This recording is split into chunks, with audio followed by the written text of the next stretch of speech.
प्रभात बच्चों, आज मैं आपको एक नाव वाला और एक साधु की कहानी सुनाऊंगी। बहुत समय पहले की बात है। एक छोटे से गांव में एक विद्वान पुजारी रहता था। उसको वहां के सब लोग जानते थे और दूर दूर से गांव के लोग उनको अपने घर पूजा के लिए आमंत्रित करते थे। वह एक अच्छे पुजारी थे, पर थोड़ा घमंडी थे।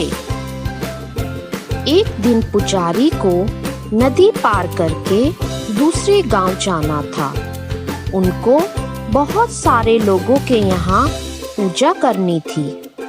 जैसे ही नाव आगे बढ़ने लगी, पुजारी ने अपनी प्रशंसा करनी शुरू कर दी।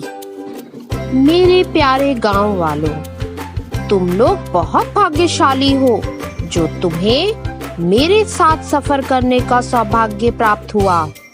फिर पुजारी ने नाविक से कहा, सुनो नाव वाले, क्या तुम्हें मालूम है कितने पुराण होते हैं? नहीं महाराज।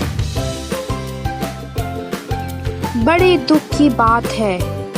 ये तो बताओ, वेदों में कितने अध्याय होते हैं? नहीं महाराज। ओह, फिर तो तुम्हारी जिंदगी बिल्कुल बेकार है।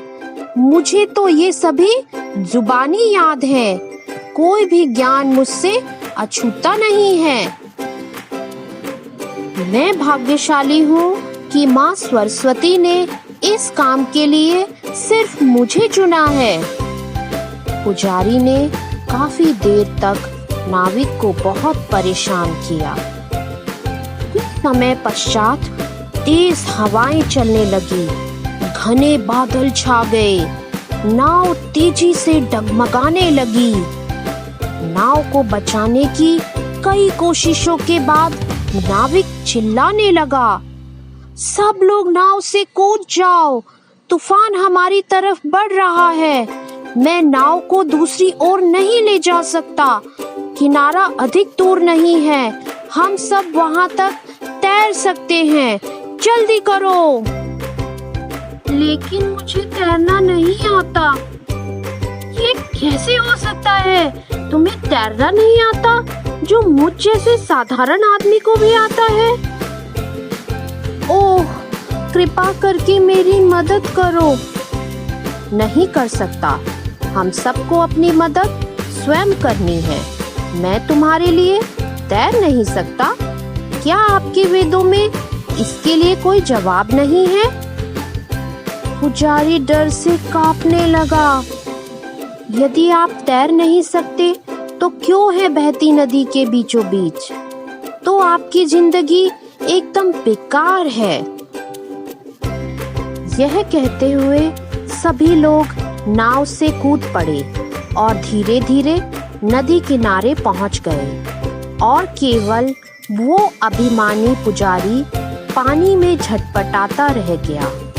वो अपनी झूठी शान में मारा गया।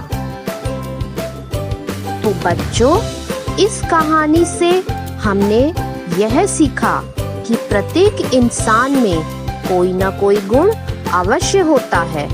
अतः हमें उनके अवगुणों को ना देखकर उनके गुणों को देखना चाहिए। धन्यवाद।